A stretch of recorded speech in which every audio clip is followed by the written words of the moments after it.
The creation of the vaccine dates back to the ancient Chinese with the process of variolation.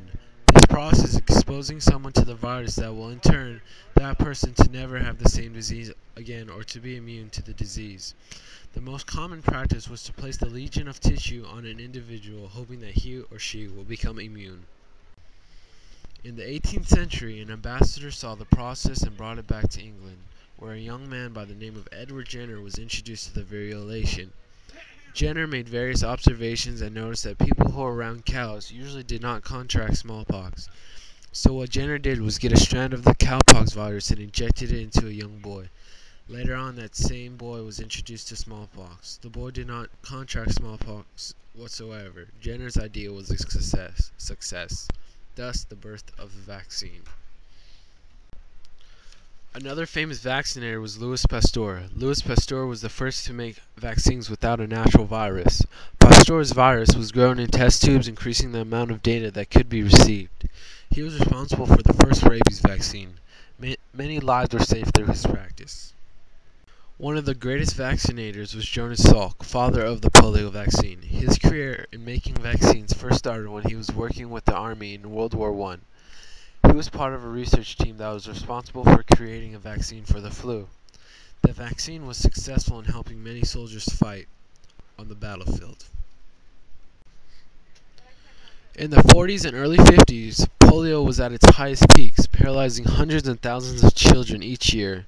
Jonas Salk came up with the vaccine in 1954, in which he placed an active polio virus into an individual, thus making them immune to polio.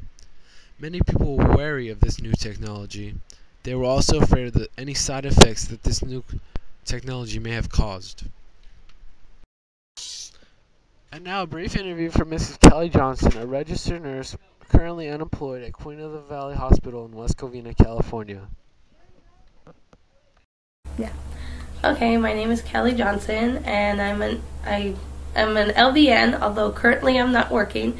I used to work at Doctor's Hospital in West Covina, and I also did some home health. Can you answer some few questions for me about vaccines? Sure. Number one, in your opinion, are vaccines revolutionary?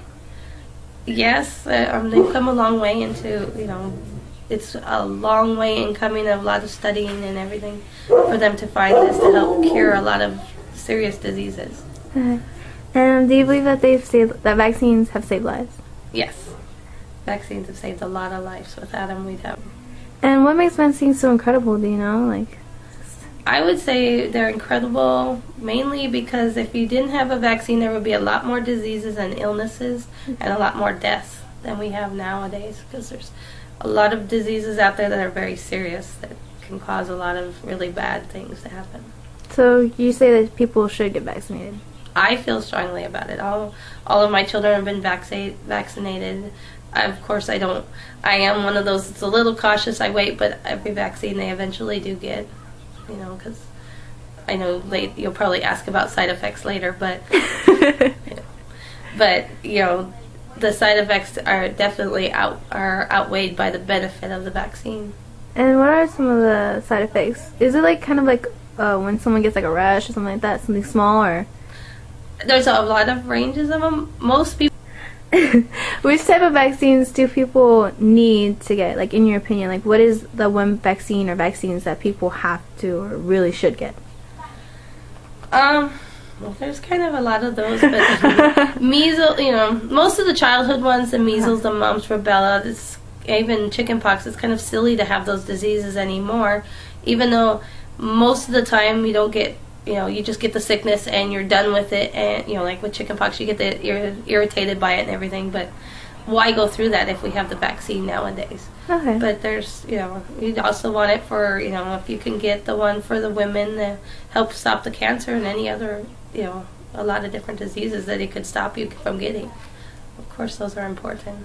So how do you feel that vaccines have impacted your life, if they have in any way?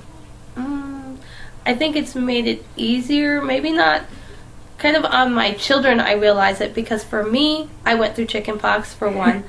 They didn't have to do that. They don't have to go through that uncomfortableness and everything. Also with measles, I guess I had when I was young. Kids don't have those kind of things anymore. Even vaccines for, cancer, hopefully, none of my kids who have now had the vaccines or will have the vaccines will ever have to go through those kind of things. So I think in the long run, it's really helpful to do that. Well, thank you so much. You're welcome.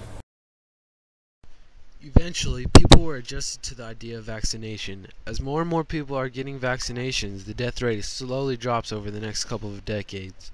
This incredible revolution was able to extend people's lives over the course of a few years. Vaccines don't seem like an important figure in the medical field, but vaccines have eliminated some viruses such as smallpox, polio, and even rabies. Vaccines have changed the way of life as we know it.